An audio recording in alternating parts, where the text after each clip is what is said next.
Hey, Vic at Vic Saga 68, top of the morning to you. Needed to return to a little bit of wooden boat restoration commentary. It gets technical and it gets so detailed, and so many of the people presenting it, you got chapters. And so I'm thinking about people when they're starting into the projects and get overwhelmed and it never gets any further. However, three things that are kind of priorities condensed from all of it. And so I'll just blurt those out. First, two of them you should always do, one of them you should never do, okay? So the first thing is lofting. I'll show you a picture of a lofting alongside of a Swampscott dory that I was building, and on the side of the, in this photo on the side, you'll see, you can't make out what it is, but it's a long thing with lines, and it's a lofting. A lofting is a drawing, three views, and the drawing is exactly the same size as the boat you're building. All right. Well, where do you do that? There is what's called photographic backdrop paper, which is my favorite. All right. Photographic backdrop paper. It comes 12 feet high, 12 feet wide by 100 feet long. And so you can cut off a chunk of it, and you need a wall, hopefully an interior wall someplace, and it's flat, and you spread that drawing paper, it's photographic backdrop paper, you spread that on that wall. The paper should be a couple of feet longer. If you're doing like a Swampscott sailing dory, which is 18 foot 8 inches, put the paper 22 feet. Roll out 22 feet of it, okay? And spread that nice and tight across that long surface. Barn doors, whatever, but it's a lot longer than a barn door is wide. At any rate, get photographic backdrop paper. That's what you do your lofting drawing on. Study it, learn how to put the various views, the profile, the different, looking from the bottom, looking from the top, the three views, and then there'll be some opportunity for a detail in there also. Now, why go to all that effort to do a lofting? Because when you draw, and it's a pain in the butt, but guess what? You actually build the boat while you're drawing the first time. You build the boat the first time while you're drawing the lofting drawing. All that you have to put down, all that you have to deal with in that lofting drawing is precisely what you're going to have to be dealing with in wood soon when you go to the actual boat. So the lofting drawing might just be the first winter's project, okay? But once you got that baby, you know exactly what you're going to be constructing. A table of offsets, which is what Pete Keller gives, and various, they used to. I don't know if they do that anymore, but it's beautiful working from a table of offsets. And you learn how to transfer the little table of offsets onto the lofting drawing. And it's magnificent. And you have to have some long strips of wood that's called battens, and I'll show you some here. Yeah, I'll show you a couple of things. So that's the first thing is do a lofting drawing. Will save you wood, will save you time, will save you so much. And then you've got that lofting drawing for any other future boats that you may want to build in addition. So that's do it. Okay, that's a do. The second thing that's big, and people get really wiped out on how the heck to do that. And this is not for building. This is for restoring. You got some bad planks. You got some bad planks. If it's Carvel, let's go to the simplest, which is Carvel planking with the caulking above and below, cotton caulking put in there. You know, a red lead and then cotton caulking, and red lead over the top of the cotton caulking, and then you put in your oil-based seam compound. That is so waterproof, but you'll find that, okay, so that one plank is rotted, and so you got to extract it. That's pretty straightforward,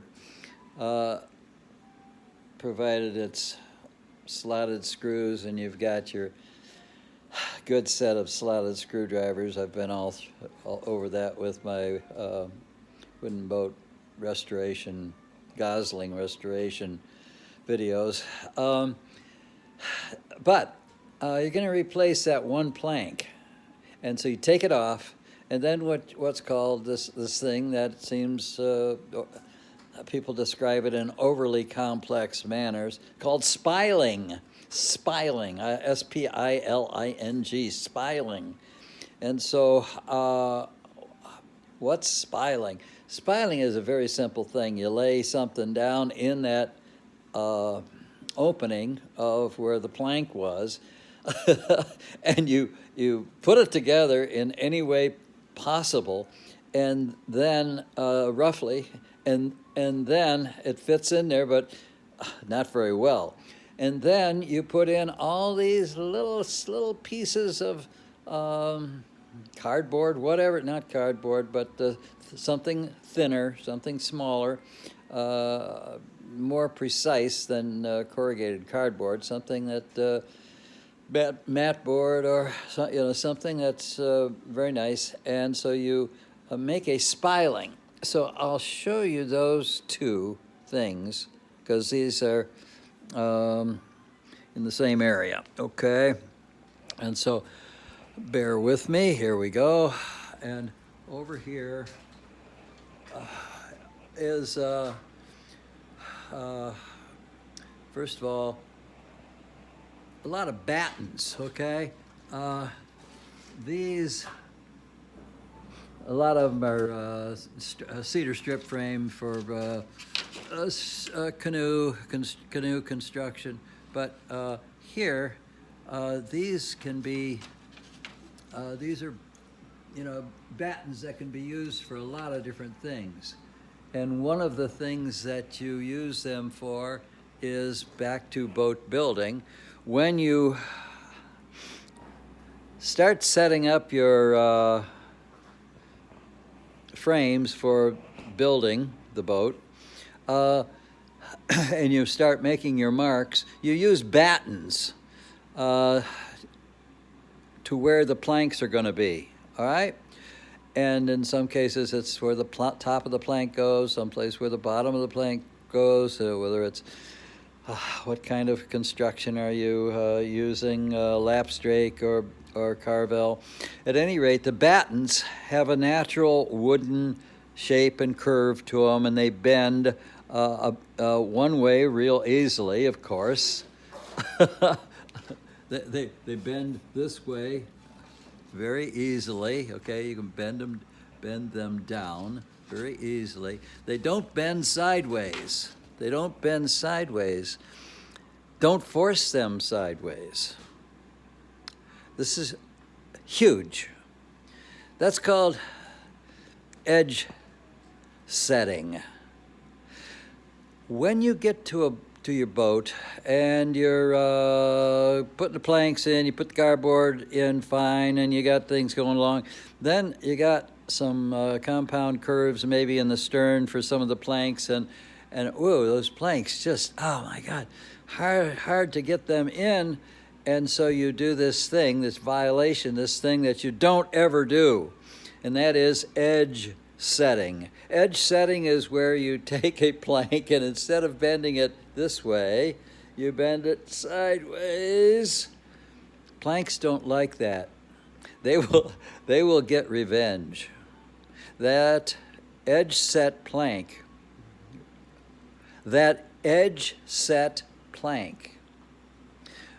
will leak. It will get its revenge on you for torturing it into an edge setting position. So whatever it takes, whatever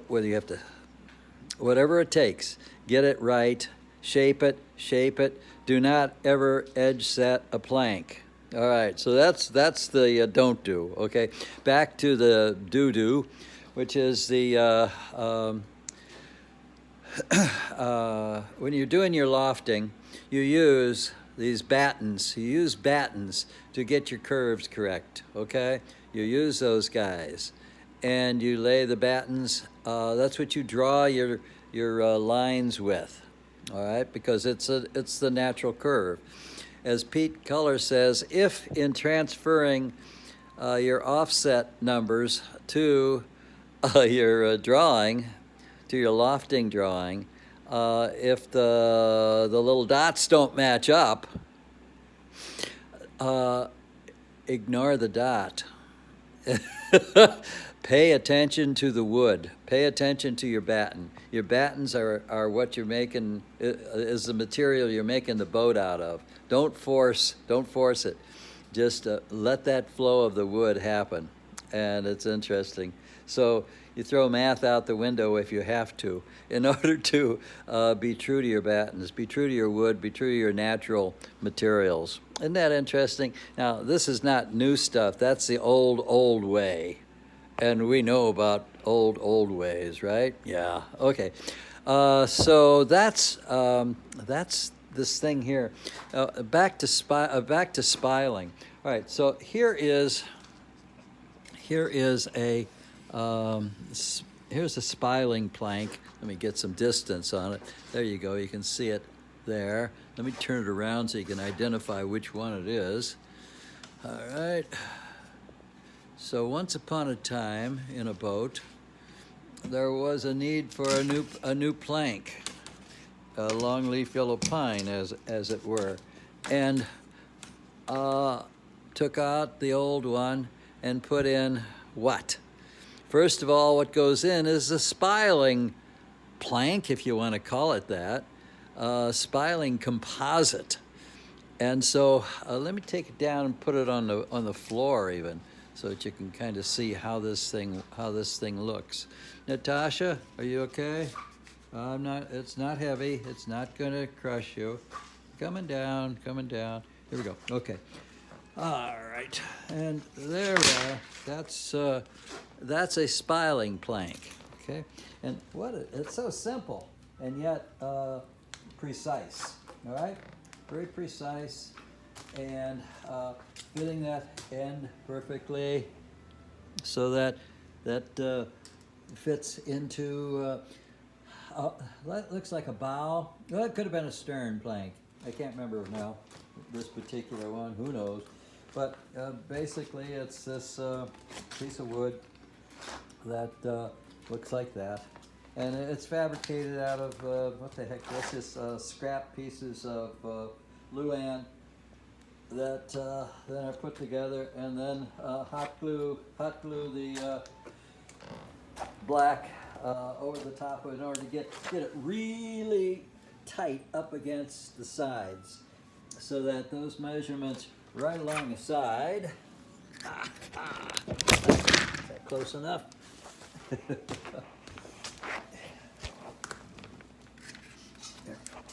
Yeah, those measurements right there, these guys right here are absolutely precise as you can make them, all right? And so that's how that is. From the back of it, it looks like this. And so you make a spiling plank, you spile it, and it's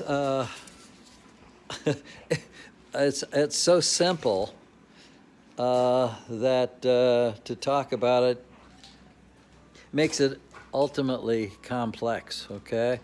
And it's one of those things that works like that. But the way it's sitting now against that chair is kind of how kind of how the plank was shaped, I think, too. At any rate, that's spiling, and you take that and you put that then over the top. You put that over your, in this case, I put that spiling form over the top of my longleaf yellow pine. Carefully make your line alongside of it. Draw the outline of that spiling plank, and then to the bandsaw. And if you can't, probably, cut to the outside of your line so that you can always shave off. Also, it's a plank. If you're doing Carvel, if it's a Carvel plank that needs replacing, you're going to have, you're not going to have a 90-degree angle on the top or the bottom. It's going to be, ultimately wedge shaped so that the seams can be caulked, and that's it's a little wider on the outside than it is on the inside, so that it's kind of like a V notch. V shape, not a notch, but a shape. And so when you put it on the bandsaw, you tilt the bandsaw bed maybe 10 degrees in order to get your angle for the top and the bottom of that plank correct. And I say cut to the outside of the, saw to the outside of the line so that you can then take your, when you do the dozen fittings, putting it in and out of that hole, in and out of that place on the hull where it's going to be, where it's going to come in. You can keep on shaving. And what to do? Well, let's see if I've got some blue chalk. I always like that. I don't know if you know that trick. Where's my blue chalk? I don't see any blue chalk. I see some candle wax. That's what you rub on your screws before ever putting them into something so that they slide in rapidly. Yeah, here's a jar of blue chalk. Can you see this stuff? Okay. It's in there, believe it or not. There it is. I got some white chalk and some blue chalk. It's just chalk, and so you rub stuff, and then when you fit the piece to it, or wherever it shows blue, okay, that's a little too tight, and so you can kind of get a quick impression as to shaving off the blue chalk, add some more, fit it in. Does it still show too tight? Now, the beauty of planking, I got to tell you this thing, and I'm talking a lot here, I'm sorry. I had a doctor, he's a urologist, a surgeon, and I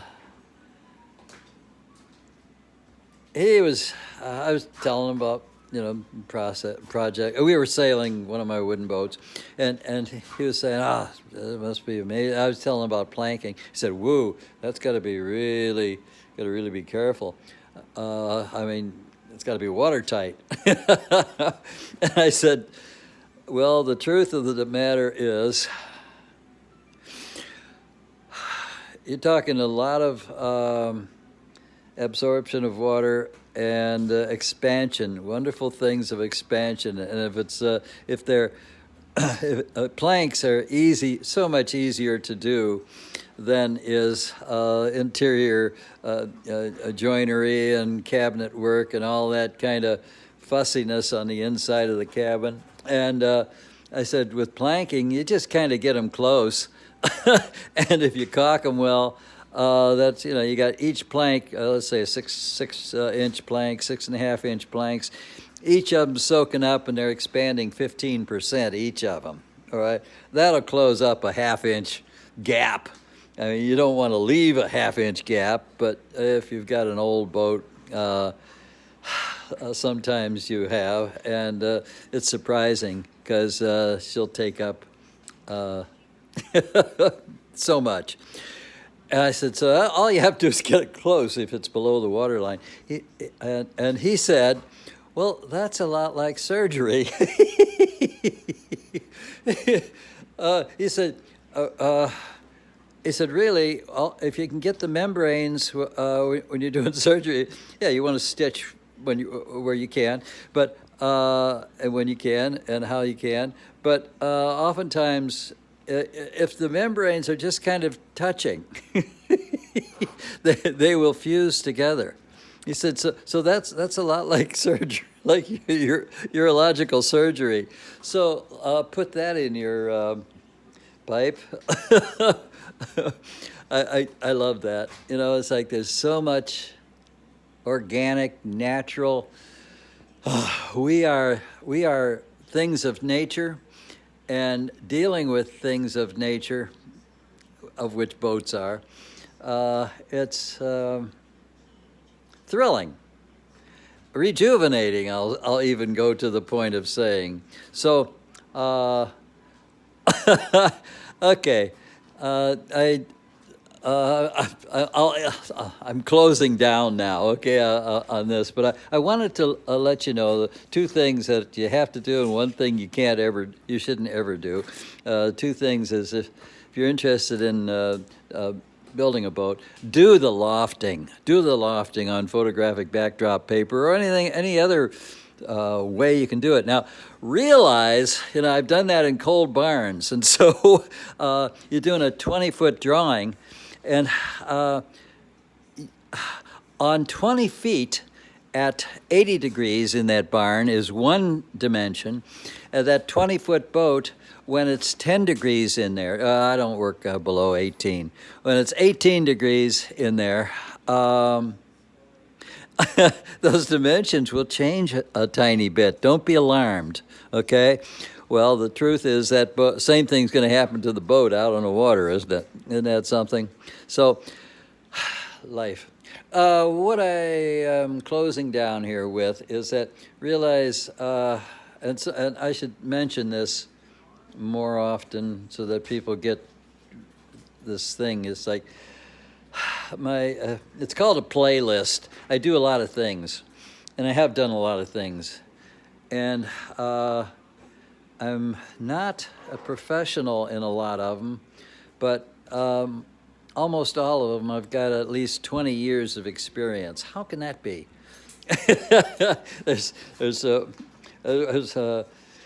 My playlist is boats, bikes, guns, art, and health, mental health, and fitness, and I have to add humor to that because me having anything to do with encouraging mental health is a little spooky, but it's funnier than it is spooky, maybe. At any rate, I was saying, when you're very old, you will hopefully have experienced a number of different things, and you become not a professional, but you become knowledgeable about things. And so I put boats as one of the things that, yeah, I know about those. Bikes, yeah, a certain amount there. Guns, yeah, some stuff. Art, yeah, I know quite a bit about that, and that's a whole nother era. And then the mental health thing is having to do with more physical health, the relationship between mental health and physical health. Anyway, so it goes on and on. and maybe the whole thing is spiced with humor, I'd like to say, but I want you to know all this because if you subscribe, you'll probably get, I think you're supposed to get warned that I've got another video headed out, that there's another video on something. And if you subscribe to me on one of these areas, boats, bikes, guns, art, health, you'll see that, oh, okay, that's what's going on there. So subscribe, see what comes up. I mean, you can always delete, right? So subscribe, and if you like this, if you haven't done much boat building, you don't know enough to like this part, this thing that I just gave you. Like, oh God, you don't want to do that lofting drawing. Do it, study it. Howard Chappell. Yeah, let's see if you can get some Howard Chappell books also.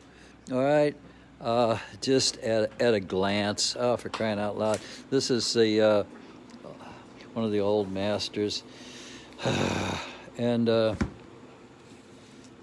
these guys. Okay, for openers. Let's see. Can you? Yeah. Okay. Bonk, bonk, bonk, bonk. This boat building, yacht designing and planning, American small sailing craft, American sailing craft. Howard Chappell is one of the grand old masters, and there's a lot of young people doing all sorts of stuff, and I don't know.